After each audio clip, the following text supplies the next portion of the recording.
So we have a federal task force that works with the FBI and the DEA. And so these officers and my gang officers are actually federally deputized FBI agents as well. And so they can go interstate.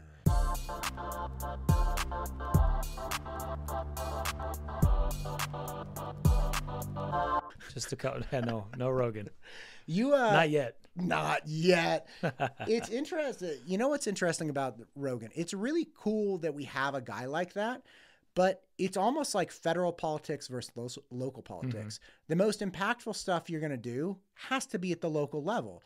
And Rogan's great because we get to hear about like all these incredible, diverse, wild topics, but how many of them affect us as much as like who's on our school board? Right. And the interesting thing is here is that a lot of the local stuff doesn't affect Idaho. Idaho is very insulated, which is part of what I've been trying to do at Caldwell, is really giving our folks a perspective on what happens outside the Treasure Valley.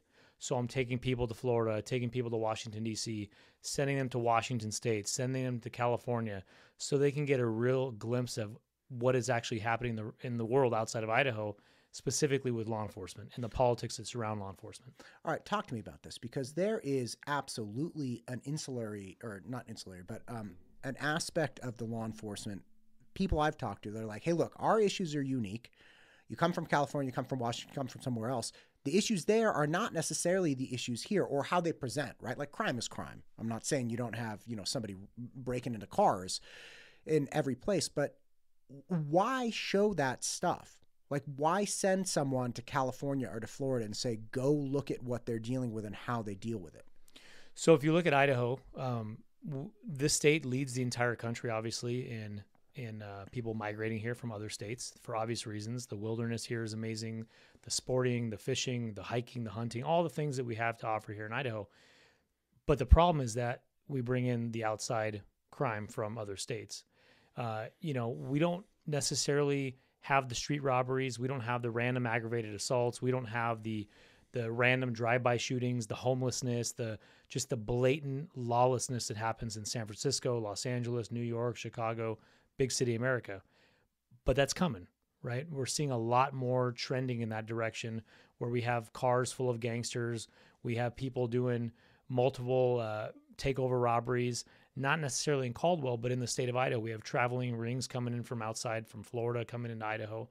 So the best thing that we can do is give our folks here a perspective and train them, because we kind of have the enemy's playbook, those of us coming from places like California, where we have seen this time and time again.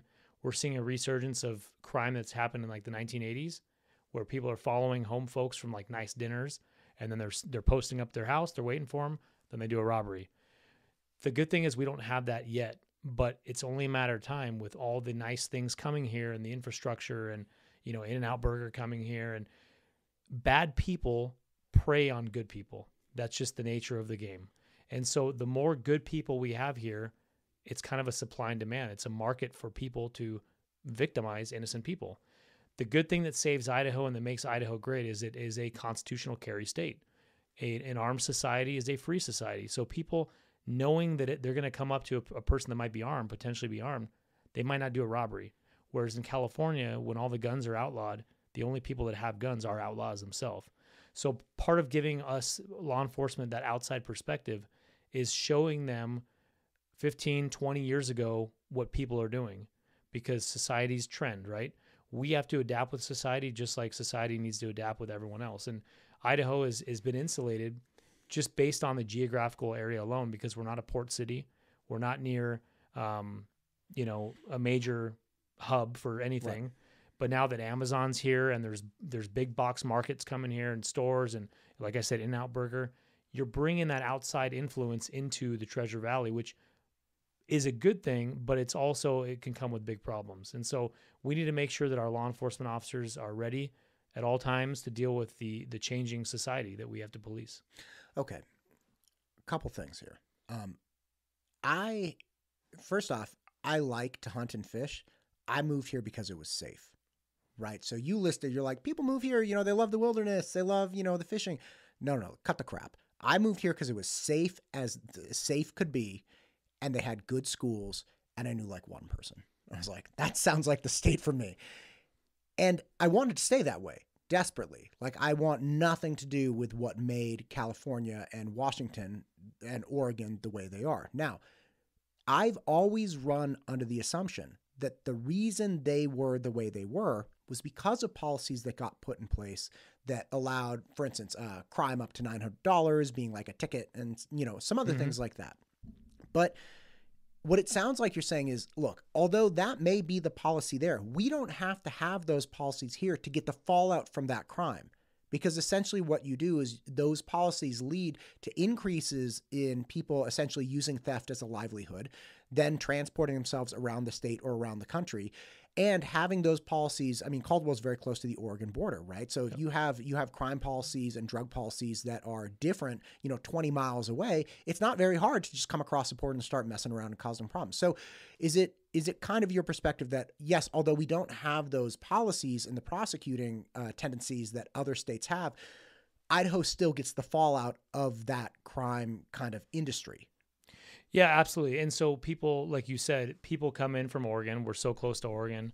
People travel through Caldwell. People travel through the Treasure Valley on I-84 to get to Utah, to get to Wyoming, to get across the country. We have obviously human trafficking rings that travel from the East Coast to Seattle, and they pass through the Treasure Valley. So people know, though, that in Idaho, there is law and order. And you're absolutely right. We moved here for the same reason you moved here, to provide our children a safe place for them to live, work, and play eventually. And the biggest thing, too, is having our kids in an education, in an academic setting, in an academic environment that is not force-feeding them with a political agenda that is not contrary to the American Constitution and the mission, vision, and values of this country. And I say that a lot, and I'll say it sarcastically, but the truth of the matter is that this is a very sacred place, and we do want to keep it that way. We do want there to be accountability. We want there to be law and order. But the problem with that, and it's an interesting dichotomy, because in a state like California, where there's beautiful coastlines, there's beautiful mountains, and all, California is a very beautiful place as well. It's a very democratic state, which means that the officers are not as supported as they are in a conservative state. But the problem with that is that in a conservative state, police budgets are 100% funded based on tax. Conservative Republican people don't want to raise tax for obvious reasons. So they can't pay us the amount that they would pay us in a New York or in Illinois or in a Washington or a California. But it's interesting because there they don't support the cops, but on the back end, on a paycheck, they support the cops. Right. So when we hire people here in Idaho, we're looking for people that actually want to be police officers, not just looking for a paycheck and benefits. So we actually have really good people working here to protect and serve. The other side of that is the far right will say, who say they back the blue and say they support law enforcement up front. When it comes down to it, they don't want us to use technology like license plate recognition cameras. They don't want us to use the Fourth Amendment on when someone gets out of prison, that we can search without a search warrant. Someone, when they get out of prison, for example, gives up their Fourth Amendment right to search and seizure because they should be behind bars in a prison. But when they get out, they sign with the judge and they say, "Your Honor, I want to get out of prison early, and I will give up my Fourth Amendment so any peace officer can search me any time of the day without cause." That's their constitutional right, their Fourth Amendment. So the judge lets them out. But in Idaho, only certain peace officers can search those folks that are on parole. In California, a state that's very democratic, that generally doesn't support law enforcement, all law enforcement officers have that right to do a warrantless search on someone that's on parole.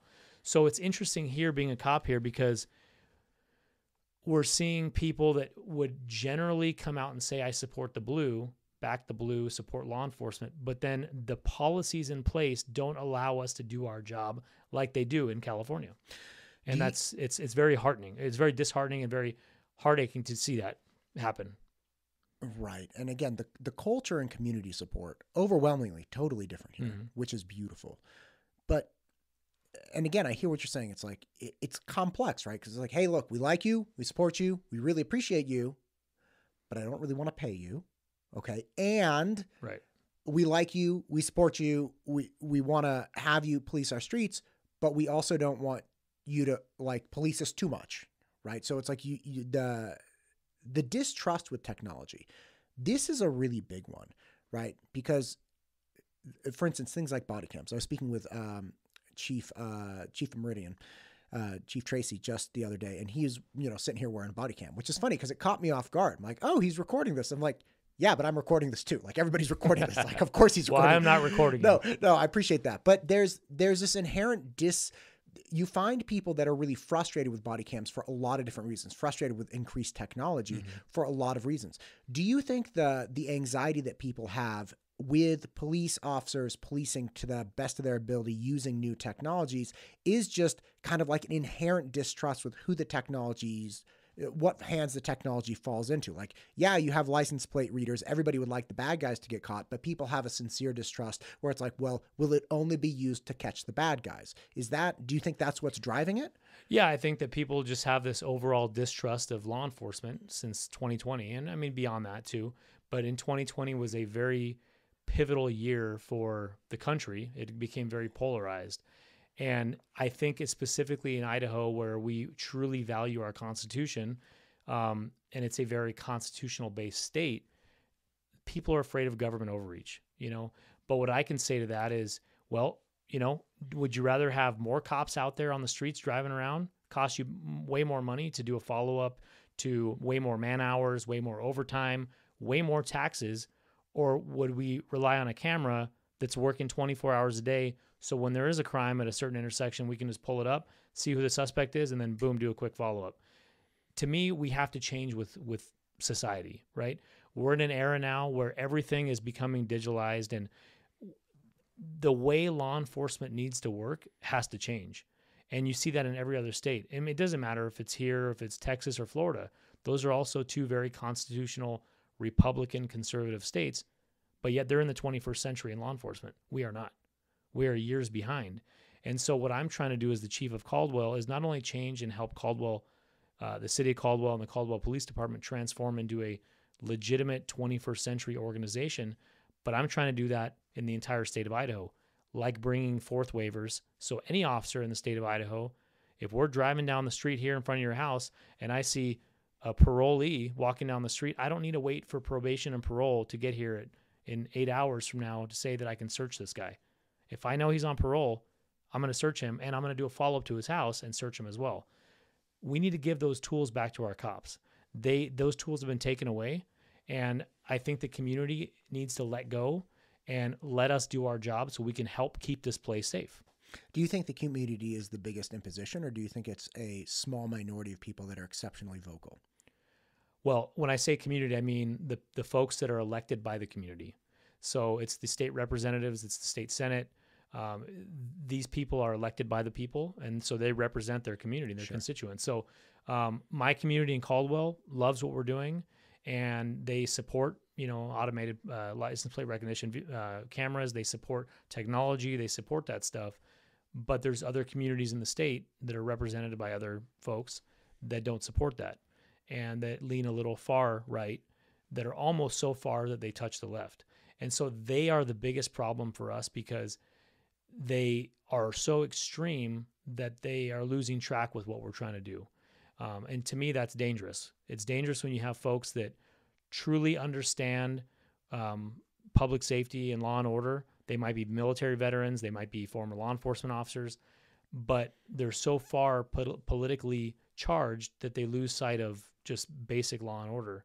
And, people say, oh, well, just hire more cops. Well, it's hard to just hire more cops. Why would I not use technology to help us hire less cops to work smarter, not harder? Because just to hire a police officer costs about $150,000 to put them through the academy. They're not out on the road for a couple of years by themselves actually working. It's not just an easy, let me apply for Subway and get a job and learn how to make a sandwich. This is a very, very unique profession that requires the best of the best. And so if we're talking about people's rights and civil liberties and what makes this country amazing, then we truly have to recruit the very best people. We have to recruit people that are emotionally intelligent people that understand the Constitution. One of the last things before I move on and go into something else is Idaho is very special, but it's also the system is not designed to put out cops that are the best yet.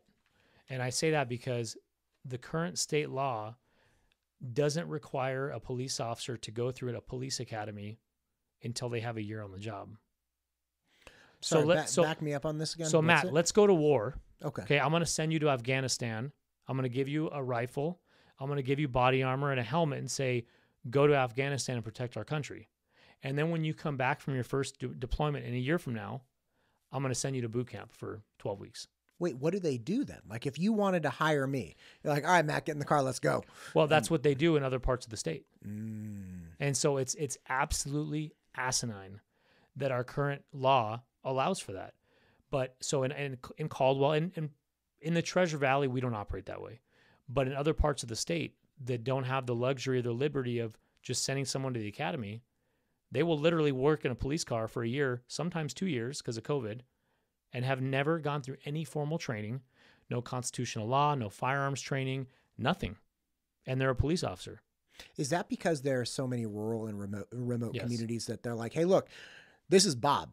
Bob wants this job. I want Bob on this job. The last guy left. We're short somebody. We need somebody immediate. So it's almost like Yes. like emergency. In California, they did like emergency teaching credentials because a lot of the schools were trash, like the one I went to. They're like, look, this guy ain't ever seen a math book, but get him in there. He'll figure it out, except you're getting shot at and shooting back.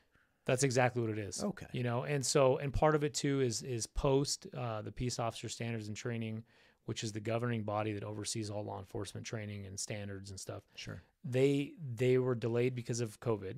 So all these cities and counties are hiring people, but they can't put them in an academy. So, you know, the town manager or the city council or the mayor says, well, just put them in uniform and send them out there. That's a huge liability. Not only is it a liability, but you're doing a disservice to the community and to the department, you know, and to have an officer out there with no training by themselves, that just seems very, very reckless. And so what I'm trying to do is change that at the state level as well, so that the people that we protect and serve know that we have gone through training. We have the experience to do the job. We're not just Bob who wants to work there and, you know, gives them a badge and a gun. But it starts with hiring the best people. But if the system is set up so people fail and we can hire whoever we want and not put them through training, you know, then that's what we're going to get. And then you're going to have people getting their rights violated and whatnot. And we don't want that to happen. You know, we owe it to our community to give them the absolute best service possible. I appreciate the sentiment towards the community. What do you guys do for your officers? Because at this point you're saying, hey, look, we need to train the officers. We need to let them know what they need to do, how they need to do it, you know, protect everyone. Because one of the big issues, I was talking to Sheriff Clifford about this. One of the issues that I thought was bonkers with the jail initiative is people are like, forget it. They're criminals. Like, let them sleep on the ground. I don't care. Breadcrumbs, whatever, stack them in there. And it blew me away because it was like, okay, but if I'm accused of a crime, say it's a bad one. Let's say I didn't do it though, because Matt's a good guy. So I'm accused of a crime. I go to jail. I am presumed innocent until proven guilty. So it's like, all right, you want to make the jail system so painful for the people that are in there, but neglecting the fact that I am still innocent until proven guilty. Now, there may be some guilty people in there or are guilty people in there for a duration of time, or, you know, they're waiting to getting transferred to prisons, whatever it may be. But the point is, it's really rough to just assume that it's kind of like, no, let's do bare bones things, you know, don't fund the stuff, don't support the people, and put the people working the jail at risk as well. Because it's not just the criminals, it's the people working the jail, right? You get an overcrowded jail system, that's really dangerous for the people that are trying to run the jail. Coming back to what I was saying, like what is the support and what are the mechanisms to make sure that good officers that are well-intentioned and doing their job, as ugly as the job becomes. My brother-in-law is a police officer in the city of Berkeley, and he was working special victims unit for some time. Then he was head of SWAT. All kinds of just unspeakable crimes, right? And here he is coming home. You know, I see him at Easter. I'm like, hey, man, how you doing? He's like, good. And it's wild to think what he's going through. And he's not an alcoholic. He doesn't, he doesn't dive into the pills and things. But they also work really hard to make sure that that happens. What is Caldwell doing to make sure that their officers are supported on and off duty? So that's one of the things also in Idaho that I feel is lacking is employee wellness programs. And so what I can tell you from my perspective, and this is just me, is I've gone through a lot in my career and seen the worst part of a human being, obviously on duty, but also off duty. I've lost a lot of cops that have worked with me and that I've worked with and stuff. And some of them I felt were at my demise, at my direction, where I failed my team and I failed to take action on something, and then someone ended up dying. And so I carry a lot of that weight on my shoulders. And as a leader, I don't ever want that to happen ever again. I've also gone through the ringer. I've gone through a lot of disciplinary things and lawsuits and all kinds of different things where you learn from mistakes and you learn from the mistakes of others. And as you know, in our profession, in law enforcement, this is not a 9-to-5 job, right? And so everything we do could have a life-changing event. And I'll use the analogy of like McDonald's. If you and I are working at McDonald's and we overcook the patty or we overcook the fries, okay, we toss them and we make some new ones, and eventually we might get in trouble for, wasting food. But in our profession, you can't miss. You cannot miss. And I like to say, football, the NFL, they play 16, 17 games a year. Every single time they go to play, that's when they make their money, millions and millions of dollars. But they practice every other day of the week. Where cops, we're game day 365 days a year, And so for me, having a lot of that LA experience, I spent my career in Los Angeles in really underserved, underprivileged areas where you're dealing with the worst part of society. I bring that to my role as the chief of police, where I put my employees first. Because if I, as a leader, am not taking care of my people, which is, by the way, the number one thing the mission of a leader is to take care of his people or her people. That is my job. My job is to serve my people.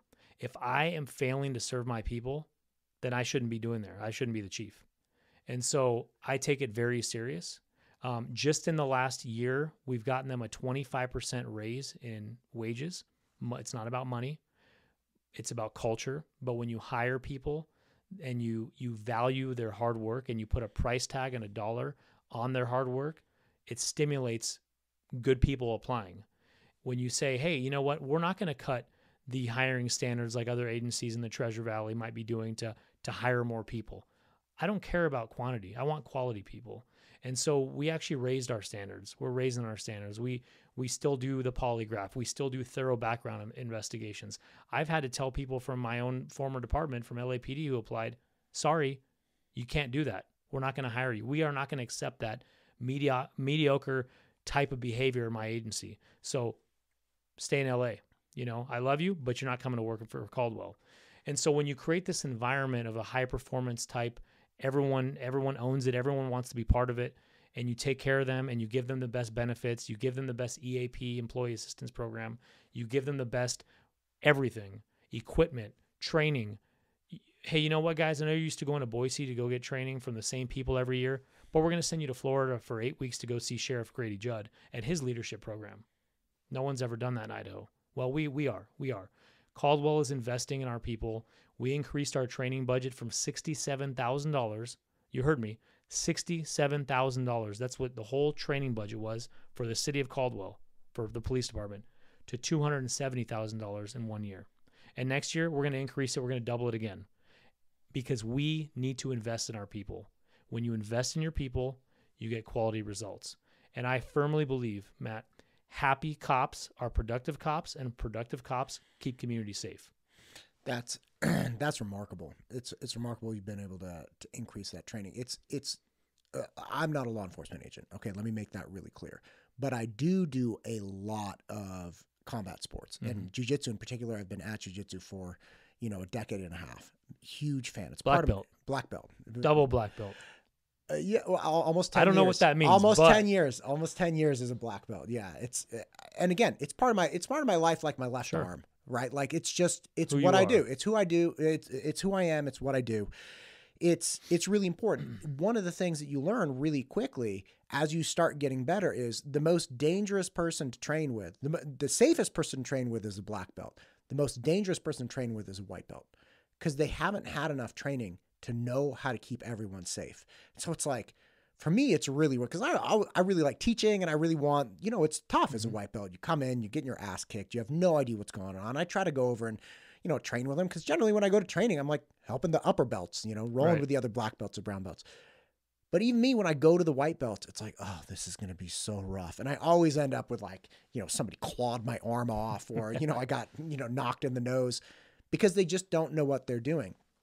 If that same thing applies to law enforcement, it's like the safest law enforcement agents are going to be the ones that are seasoned, that are trained, that are steadfast and cool in the head, and they know what to do and they know what not to do. The idea that you could have law enforcement agents that, although well-intentioned, just like I could have a jiu-jitsu guy, well-intentioned, really wants to learn jiu-jitsu, but he's going to make a dump truck of mistakes. And if he's responsible for the safety of other people, that's a really, like, we don't even let them train for like the first 3 months. We don't let them live roll. It's like, we'll teach you drills and stuff, but you don't even get to go roll with people. You'll hurt yourself. You'll hurt someone else. I think in the absence of my jiu-jitsu background, I wouldn't understand what you mean. Like, we need more training. But if you apply it to the same thing that I see in jiu-jitsu, it's like, man, of course you need more training. You need decades of training. You need ongoing training every single day to get better and get proficient and keep everyone as safe as possible. Yeah, and that's a big point. There's a couple of things that I wanted to harp on and discuss is, so training is everything, right? Training is everything. I talked about the football analogy. The NFL, millions of dollars players get every year, and they play 17 times. And I'm not saying that job is not as hard or whatever. I'm not trying to compare that. But for the amount of scrutiny that we get in law enforcement to make split-second, life-changing decisions. We're not talking about winning a Super Bowl. Right. We're talking about winning a Super Bowl every single day we go to work. It's life and death. And we may not be getting bullets thrown at us and hiding behind cars and stuff. But if we kick in the wrong door, we put handcuffs on someone that shouldn't be handcuffed, we're talking about people going to prison. We're talking about ourselves violating the fundamental civil rights that founded this country in 1776. We're talking about separating from Great Britain, having a Revolutionary War, a bunch of guys get together, the founding fathers, write this Declaration of Independence to say, no government shall go into your house, take you out of your house, tell you when you can and can't talk in a public place. But then you have an officer who, by the way, has the right heart, has the right mindset, right? But lacks the skill set to do their job, to go in and say, hey, come step out of here, out of your house. Why? Well, because I said so. That becomes problematic. So you have this really imperfect country that we call the United States, but it's the greatest country in the world. Millions of people are lined up at the borders trying to come in right now. Turn on the news, you'll see. They're here because we keep them safe.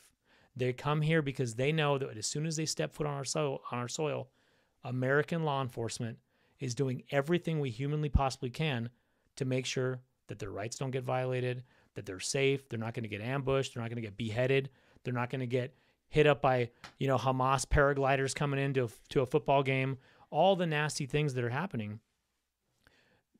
That's what we do. But when you have a system that doesn't require any sort of training up until a year, then guess what? Garbage in, garbage out. That's what we get. And it's never really been an issue in Idaho, but it's coming. And I'll end with this part of the whole, a baby rattlesnake is more dangerous than a mom, right? Because they don't know how much venom to release and all that stuff. Same with a black belt, same with a white belt. I don't do martial arts, but I know what you're talking about. And that's the problem with gangs in Idaho is they think they're gangster. They don't know what it's like to be a gangster. They don't know that in gangs there's an entire hierarchy and a chain of command and an organizational chart that they have to live by, and there's a code of conduct. They don't understand that here. So you have 11 to 15-year-olds, 17-year-olds doing shootings. They don't even know how to manipulate a gun. There's no OG or big brother or shot caller telling them what to do. You know, in California, so all the gangs in the country, all the Hispanic criminal street gangs come from California, meaning their origins are from California. You have sureños and you have norteños, northern, southern. And you have kids specifically in Caldwell, the gangs. You could have two brothers in the same house. One's dressed in blue, one's dressed in red. One says he's a sureño, one says he's a norteño. But really, they don't know what that even means. There is no turf in Caldwell. There is no turf in Idaho. In California, there is turf. And there are rules and there are regulations, and the prisons control the streets. Here, there are no prison gangs. They're not running the streets like they are in California. In California or other parts of the country, in order for someone to do a hit, the prison has to approve it. Someone in charge has to authorize that hit. Here, they get a gun, they drive up to a house, they shoot a house, and then they take off. And then someone ends up snitching on them because they're kids.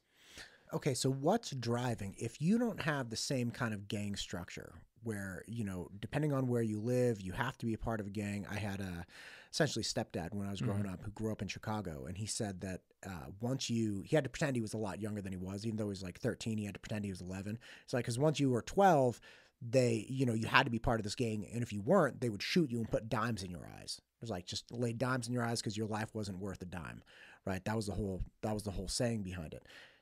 It sounds like you don't necessarily have that same kind of structure or compulsion here, but it sounds like you have some style of gang activity or criminal activity that they're blaming on gang organizations. Is that accurate? Yeah. So historically in Canyon County in Caldwell, back in the early 2000s, there was a huge influx of gang violence, and gangs have been around in Canyon County since the 1980s. When you have a large agricultural area, or you have places where migrants would come from Texas or California to come grow crops, well, while the parents are actually working hard doing their thing, the kids are not being raised, you know, and so they're out it starts with riding their bikes together, playing basketball, and then it turns into bullying, and then it turns into gangs, and then they start forming these little cliques and stuff. So for there to actually be a structure, for someone to be a Sureño gang, they would have to pay taxes to the Mexican mafia. And there are no gangs here that are paying tax to the Mexican mafia. It's just not happening. Well, Idaho is pretty anti-tax, so. Right. But yes, and let's keep it that way. Yeah, right. So there's none of the official like paperwork and procedure that would have presupposed a gang setup in California. Correct. Now you do have people coming in from California that are our age, that are coming up, that maybe had dropped out or still active in a certain gang, that are trying to rally up the guys and to try to formalize it a little bit. But we're not really seeing that a lot. Now we do have a heavy organized crime problem with the cartels. And so a lot of these kids are being recruited by the cartels to go sell dope, to go sell guns, to get guns. And Canyon County, it's a huge problem. Canyon County is the main distributor for all the fentanyl in the whole Northwest. Okay. So although you don't have North and South gangs coming after each other, you do have the Mexican cartels that are either ordering people to distribute or supplying the distribution. Talk to me about that, because the fentanyl crisis in Idaho, it's something that I've been getting educated on for months now. It is horrific. And obviously the fentanyl crisis, opioid crisis in the United States is bad, and fentanyl is kind of sweeping through. For areas like, San Francisco or LA or Seattle or Portland, you'd assume that you'd have more of this stuff because just of the nature of what's going on in those cities and the prosecution and all of that. But it seems to be a problem that's really gripping Idaho, in spite of Idaho's best efforts to be tougher on the fentanyl crime, right? Like we don't even have mandatory minimums for fentanyl cases yet. That's coming. Well, I mean, I hope so. That's coming. I hope so. All right, so talk to me about that, because it sounds like you're saying Caldwell is kind of the hub for the distribution for everyone. Yeah, so Canyon County, right? Okay. We have a lot of cartel members that are in Canyon County. So the drugs come right up from Mexico or South America. through airplanes, through cars. But the issue is that we have so many kids on the street that are red or blue that aren't necessarily paying, tax to the MA or to the Norteños, but are willing to work for these cartel guys. And so they're out there distributing fentanyl and stuff. And fentanyl is a huge problem, right? One thing I'll say is I think it's absolutely ridiculous when we have major media stations in the Treasure Valley who marginalize the effects of fentanyl. And we had an officer that got exposed to fentanyl. He did not overdose. He didn't pass out, but he was on his way to losing consciousness. So he had the wherewithal to pull his police car over with a suspect in the back seat and then render Narcan to himself. And I personally went to the hospital and saw him in the ER and spoke to him, spoke to the doctor. And the news then says, fentanyl's okay. You can't overdose from it. You can't be overexposed. You would have to sit in a wind tunnel for 3 hours with powder in your face. Wait, who said this? So this is a local news station we have a great partnership with, but it was a very reckless way of reporting. Because if your kids or my kids are watching the news with us at night, which they should be in bed, but sometimes we let them stay up, and they're watching this and they say, well, Daddy, you just told us these pills, we shouldn't touch them if we see them at school. Well, the news is saying, the doctor on TV is saying that we can touch them. So who's right? And it's not about being right or wrong. It's about the principle of, we reported this and the news tried to weaponize it because they don't believe, based on their experts, that anyone can be exposed to fentanyl by touching it. Now, there's obviously more to the story that we didn't share with the news because there's HIPAA laws and stuff. And me as a leader, I'm not going to throw my employees out there and give them, medical records and stuff. But my whole point is this is why I love podcasts and stuff, because the major news stations sometimes have their own agenda and sometimes might not support law and order. And so they try to do everything they can to basically undermine us and show the population that, once again, the cops are lying to you guys. And that's just not the way it is. But I mean, what a foolish thing to lie about too. Well, like the fentanyl overdoses and the risk of it in general are like so obvious and clear, unless I'm missing something. And there's like, you're not missing anything, because it's not like it's not like hey, you have in reality a 0.1% chance of mortality if you get exposed to fentanyl. It's not like that. Like, right. You have a certain amount, like, what is it, like 13 grains of salt or something, granules? Like, it's a tiny, tiny quantity, and it's going to be a real problem for you. Well, and that's the thing too, is these folks are talking about medical grade, FDA approved fentanyl. Okay, maybe the stuff that's made by, Pfizer, Johnson & Johnson, or whoever else is making the stuff. But we're talking about clandestine lab made with who knows what, chemicals, bleach, Drano, in a forest down in Nicaragua. That's where the stuff is coming from, And so we cannot say or regulate, the potency of the pills or the powder or whatever it is. In this specific incident, the officer admitted he touched it. He reached into a guy's pocket, found powder. Yeah. So the only thing he had to clean himself was hand sanitizer. Well, apparently hand sanitizer opens up your pores. Yeah, right. And it puts it right into your bloodstream. But I'm not going to tell that to the national media when it's happening just to say we were right and you're wrong. That's just a conversation that it's like, but it's reckless reporting. It's just reckless reporting when we're trying to unify a city and a community and basically say that fentanyl is hurting people and it's hurting America. It's killing people every single day. We have people overdosing on it. And enough is enough, And what really disgusts me about certain politicians in the state is that they don't want to acknowledge that we have a crisis here in the United States. They don't want to acknowledge that in Idaho we have a major crisis with fentanyl. Let me ask you something. I've heard this as well from a lot of people, some of them elected officials, that there is a large willful denial of very black and white evidence, just saying, hey, look, this stuff is dangerous. We need to do something. And there are people that are just staunchly against any more action towards it. Like, they don't want mandatory minimums. They don't want to increase prosecution. They want to deny the risk of it. you're saying the same thing. Why do you think that is? Like, what? I don't understand the motivation behind people that are saying, hey, look, this really dangerous thing isn't really that dangerous. Like, is it dangerous? We have mandatory minimums for all kinds of crimes, right? All kinds of drug crimes. Why wouldn't we include this?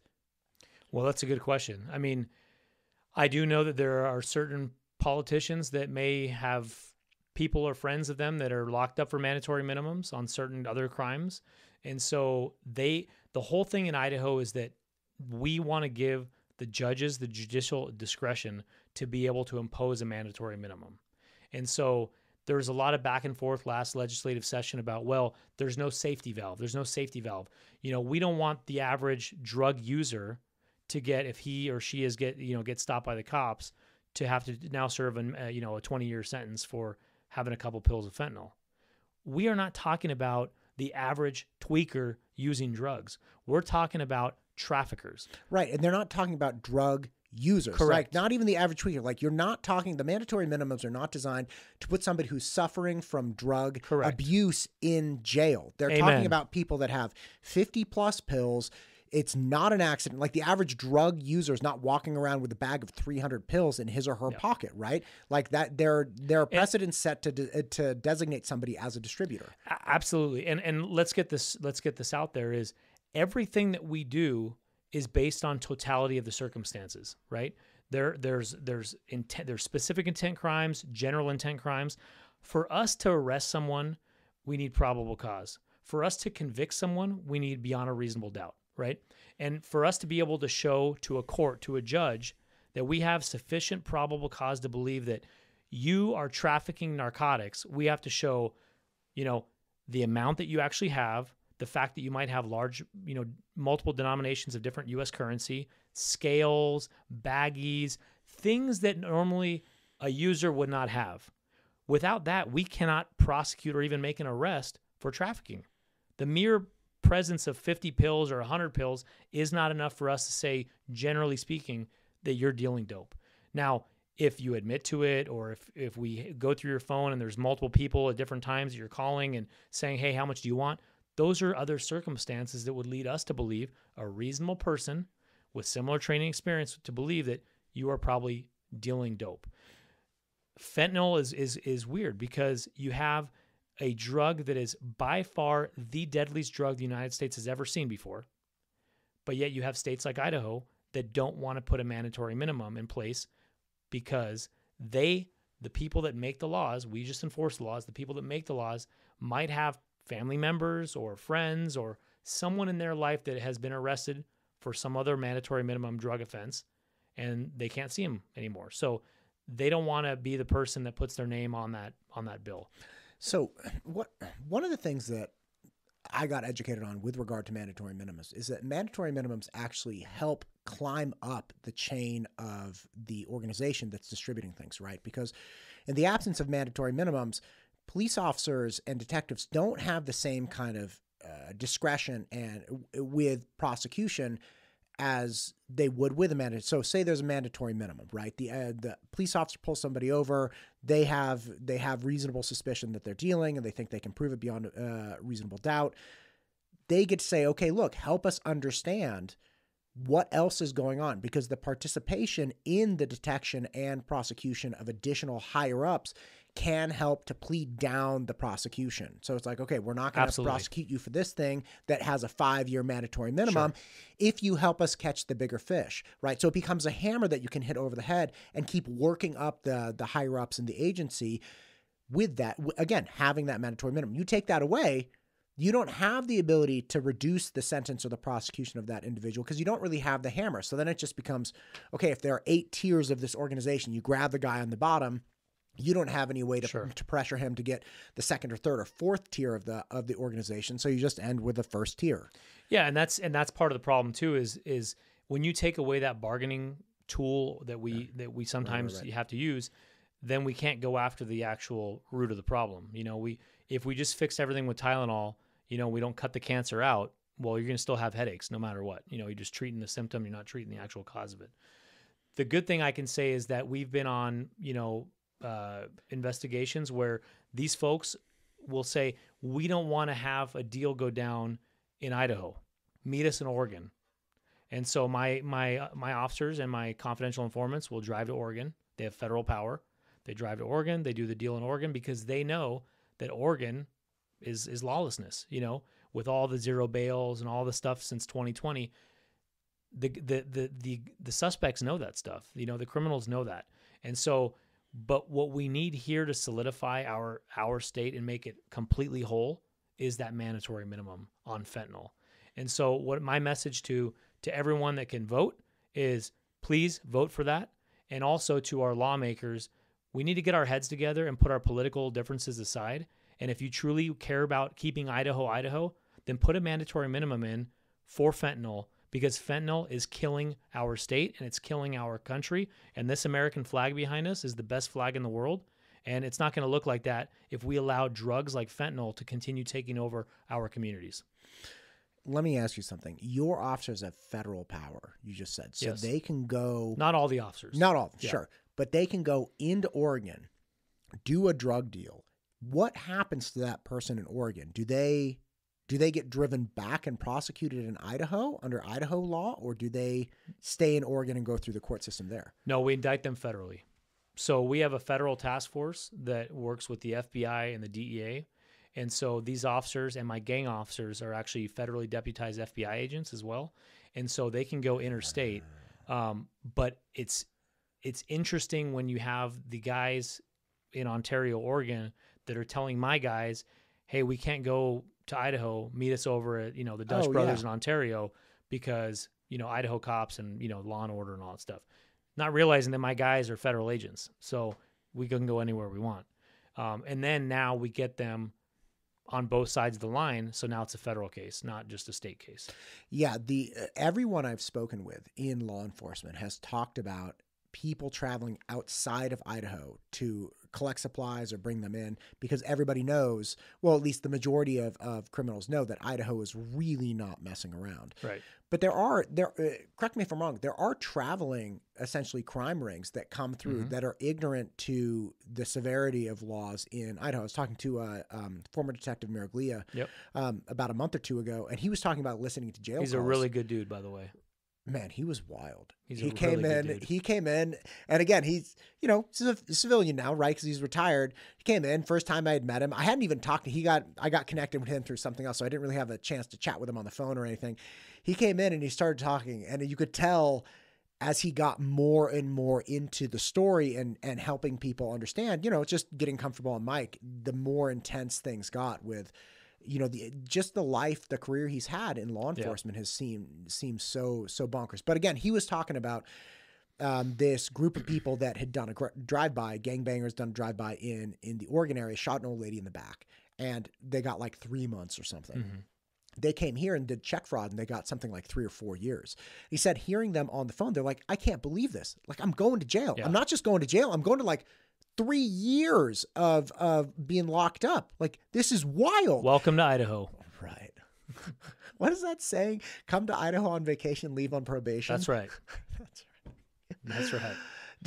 Let me ask you something. There's one of the strongest arguments that I've heard for legalizing narcotics is that in the absence of an illegal narcotic market, you kill the cartel. Like, if you could snap your fingers and legalize everything in the United States, then we would have problems, but the cartel would not be one of them. Do you think that that's actually true? Or are you like, yeah, maybe, but then the entire country would have access to the most deadly substances we can make that get people high, which would lead to an even greater humanitarian crisis? I mean, it would be interesting to see. I mean, social experiment. You know, but I think that just my own parenting style or my own leadership style is when you create a black market or you create an environment where something is illegal or taboo, or then it creates interest and it creates a market of people that want to do it, right? And so it's the same thing if I tell my kids, no, you can't do that. Well, they're going to do everything they can to do it because they want to see what it's about. But if I help them along the way or show them the ropes or whatever, they might get a little more, buy in and actually respect, like shooting a gun, Sure. don't touch that gun. Whereas if I say, here, let's show you how to manipulate the gun. Let's go shoot the gun on the weekend, and teach them basic firearm safety rules and education and stuff. They will respect the gun, right? Just like in martial arts, Yeah, right. everything comes with a certain level of experience and training and stuff. As far as drugs, I mean, obviously I am not a supporter of legalizing drugs at all. Right. It was the demise of California. It's been the demise of Colorado. It's the demise of Nevada now. You see all these legalization of everything. What I would say is, if the cartel will always be there, no matter what. If it's not dealing drugs, it's going to be dealing women. It's going to be dealing slaves. It's going to be dealing goods, anything they can to make a criminal enterprise money, And so when we talk about human trafficking, we're not just talking about prostitution and male black pimps and, girls that work for pimps. We're talking about the illegal dehumanization of people, women and children primarily, in third world countries like Mexico, where they come over in shipping containers or in the back of Ryder trucks, and then they get dumped off into a Boise area and they get forced into doing labor. That's also human trafficking. So the cartel has a lot of different, business ventures. It's not just narcotics. That's one of them. But they are huge in human trafficking and they're huge in gun smuggling. So that's interesting. Yeah. I don't necessarily know that if we legalize things, cartels will go away. Right. They would just go into a different business. There's always a black market for something. Right. And again, even if we legalized everything, like, how has that worked out? Like, it hasn't worked out that well. Like the idea that, hey, people are hurting and, we should really get them. We should stop making them criminals. We should start treating them as mental health cases and everything. It's like, I'm even fine with... It's bullshit. Well, like... It's not going to work. I'm fine with the idea that, hey, look, these people need mental health help. Like, that's really true to me. Like, somebody right. Who hasn't robbed anyone, who hasn't assaulted anyone, who's tweaking out on the curb, right? Like, we don't necessarily need to arrest... Like, I'm not saying you can be stoned out of your mind, right? What I'm saying is that people that are addicted to substances need mental health. That's true. But that doesn't mean that the addiction to substances doesn't lead to crime. Doesn't mean that the addiction of substances didn't start with crime, right? Like, there is absolutely a mental health aspect to this. But to just say, hey, you're not being compassionate because you want to throw this guy dealing drugs who's just trying to feed his addiction in jail, and you're not this compassionate guy, it's a mental health problem. It's like, yeah, that's part of it. That's not all of it. Right. So the idea and argument behind let's legalize everything because it will, A, destroy the cartel, which we've seen overwhelmingly is not true, even in the drug world, because the cartel obviously doesn't have to sell things and pay taxes on them, and they don't have to, I have a very, very dear friend from California that was in law enforcement. He said, look, one of the biggest problems we ran into when you legalized marijuana, right? One of the lowest end drugs, right? Yeah. You legalize marijuana. The people on the street selling the marijuana that we would have, pulled over or arrested in the first place, now they're emboldened. They're like, not only am I selling this illegally, by the way, because they're not paying the taxes the dispensaries are paying, but now the cops don't want to stop them because they're like, there's no way I'm going to, pull over and arrest this guy for selling marijuana when anybody can buy it at the store, even though he's not paying taxes. They're like, the prosecutors wouldn't prosecute him. It's going to be a waste of paperwork. It's a waste of time. So now this guy is operating totally outside the law, but not being prosecuted at all. And it emboldens them to start selling other things. Because like, well, screw it. I'm selling marijuana. Why don't I sell this other stuff? Because by the way, the margins are going down a little bit on this, but I can still sell it. I'm on the corner. I'm already a supplier for people.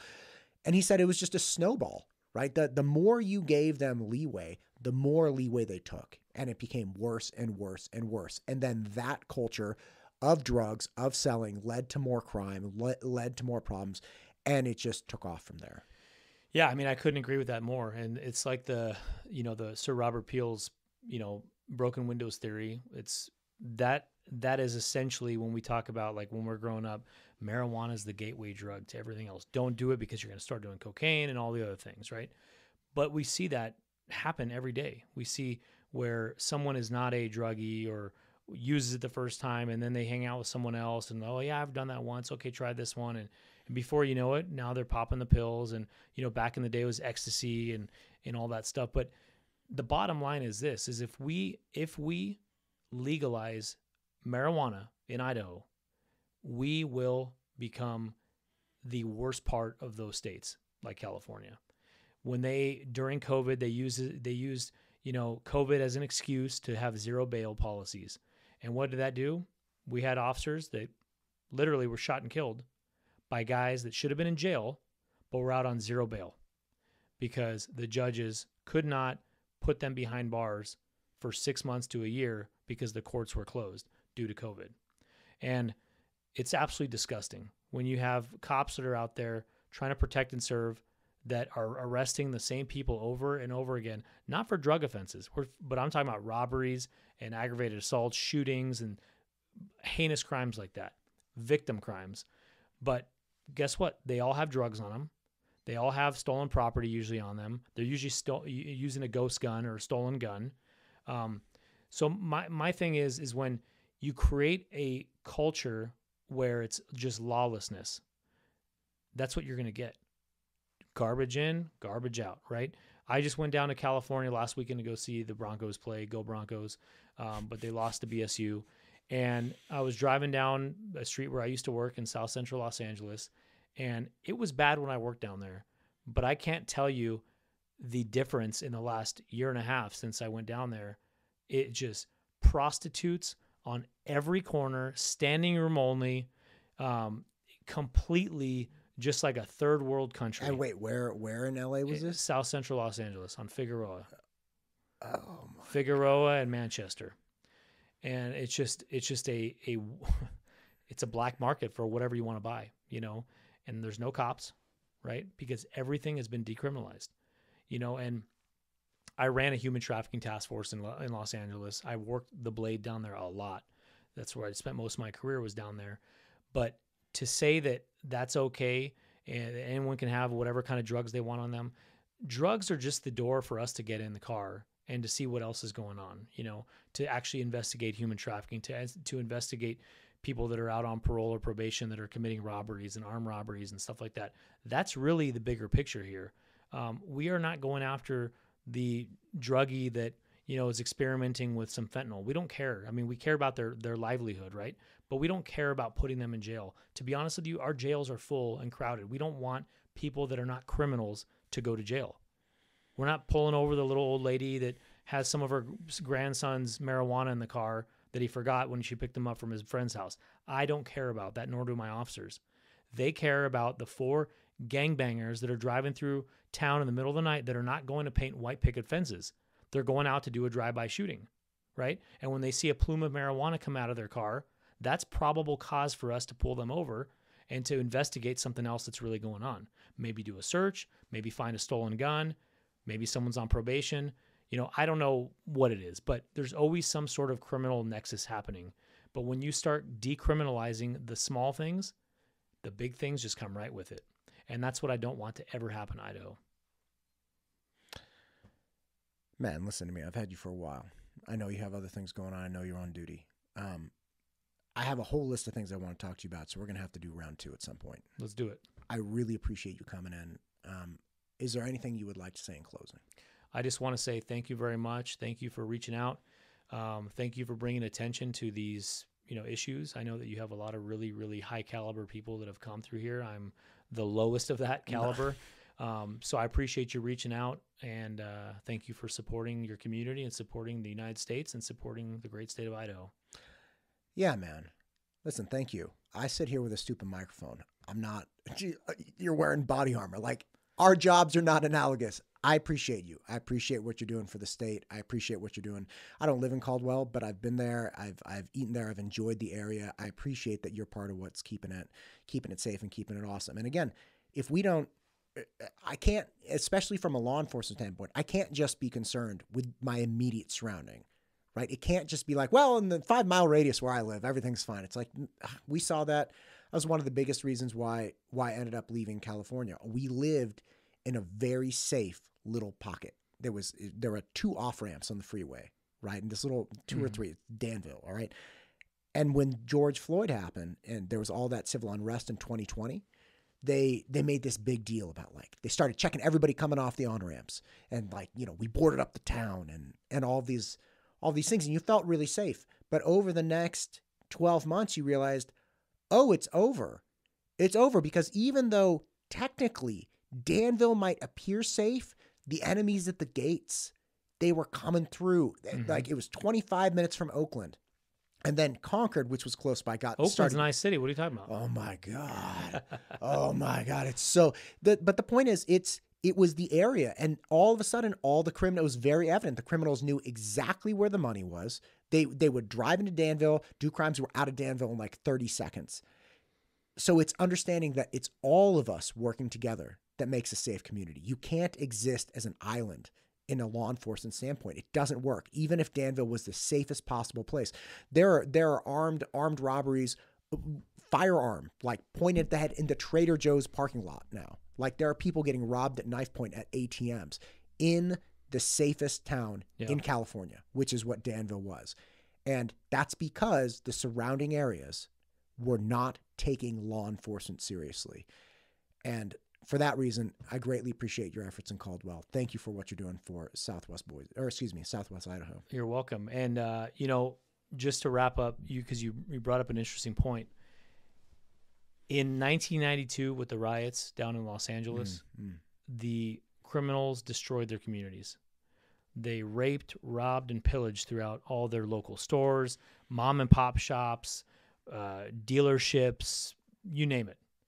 In 2020, a very weird thing happened. And we always thought in law enforcement, why would they do that to their own community? Why would they go to their own liquor store where they know the owner and, you know, beat them up and shoot people? And it's like, what are you doing? Why would you take a dump where you eat? You know, you just don't do that. That's a very odd type of human behavior to do. Right. So in 2020, we saw exactly what you just talked about. That was the first time in modern American history where gangsters got smart and they started going to nice areas like Danville, Beverly Hills, Santa Monica, nice parts of Long Beach, Scottsdale, Arizona, you know, where the big nice malls are, and the affluent Louis Vuitton and all the big stores. And that's where they started doing their takeover robberies and their stuff, because they know, why crap where we eat? Let's go after the places where all the privileged rich people are. Right. And let's go cause damage there. So I say that because it's coming to Idaho. It's coming to Idaho, whether we like it or not. We can't just build a wall around the whole state of Idaho. I wish we could, but we can't. So we as a community, including you and everyone else in this community, have to be vigilant. We got to keep our eyes open, and we have to have that community dialogue with law enforcement. You know, law enforcement is significantly outnumbered, outgunned. You know, we have a population of 80,000 in Caldwell. There's only 75 cops in uniform working, you know, a day, essentially. And so just off those numbers alone, we can't do our job without the community support. So it gives me great hope and optimism when I see and I meet people like you that truly care about the community. And so I would just encourage anyone that's going to be watching this to really, really have a relationship with your local law enforcement agencies. We all work very well together here in the Treasure Valley, and we have a great partnership. So nothing can bring us down in Idaho. Yeah. Well, again, first of many. Thank you, brother. This again. Thank you. Thank you. This podcast is brought to you by MTU Studios. If you're looking to start a podcast or need content for your business or personal use, content of any type, please reach out to MTU Studios. MTUstudios.com. We'd love to help.